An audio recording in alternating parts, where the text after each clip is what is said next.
നമ്മുടെ ഉള്ളിൽ സമ്പത്തിൻ്റെ ചിന്തകൾ കൊണ്ടുവരുന്ന സാധനത്തിൻ്റെ പേരാണ് വെൽത്ത് ട്രിഗേഴ്സ്.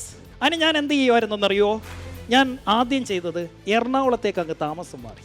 അവിടെ ഞാൻ പോയിട്ട് താമസിച്ചത് കാക്കനാട് റെക്ക ക്ലബ്ബ് എന്ന് പറയുന്ന ഒരു ക്ലബ്ബുണ്ട്. അതിൻ്റെ ഫ്രണ്ടിലാണ് ഞാൻ പോയൊരു റൂം വാടകയ്ക്ക് എടുത്തതാണ്. അപ്പം ഈ റൂമിൻ്റെ വിൻഡോ തുറന്നാൽ, ഡോറ് തുറന്നാൽ, ബാൽക്കണിയിലേക്ക് ഇറങ്ങിയാൽ ഞാൻ കാണുന്നത് ഈ റെക്ക ക്ലബ്ബാണ്. വൈകുന്നേരം ആകുമ്പോഴത്തേനും അവിടെ വലിയ വലിയ പോഷ് വണ്ടികൾ വരുന്നു. എൻ്റെ വീടിൻ്റെ മുന്നിലാണ് ഇതിൻ്റെ ഇടയ്ക്കൂടാണ് ഞാൻ നടക്കാൻ പോകുന്നത്. വരുന്നതെല്ലാം നല്ല കാശുകാർ, വരുന്നതെല്ലാം നല്ല നല്ല കൂടിയ വണ്ടികൾ. ഇങ്ങനെ പല പല വണ്ടികൾ കാണാൻ തുടങ്ങിയപ്പോൾ എൻ്റെ ഉള്ളിലേക്ക് വെൽത്ത് തോട്ട് വരാൻ തുടങ്ങി. അപ്പോൾ ആ റൂം എന്തായിരുന്നു എന്നെ സംബന്ധിച്ച്? ആ ലൊക്കേഷൻ എന്തായിരുന്നു? Wealth trigger. നിങ്ങൾക്ക് ഒരു 500 രൂപ കയ്യിലുണ്ടെങ്കിൽ ഒരു 5 സ്റ്റാർ ഹോട്ടലിൽ കയറി ഒരു കോഫി കുടിക്കാം. ഒരു കോഫി കുടിച്ചാൽ ഒരു 3 മണിക്കൂറെങ്കിലും അതിൻ്റെ അകത്ത് നിങ്ങൾക്ക് ഇരിക്കാം. ആരും ഒന്നും ചോദിക്കത്തില്ല.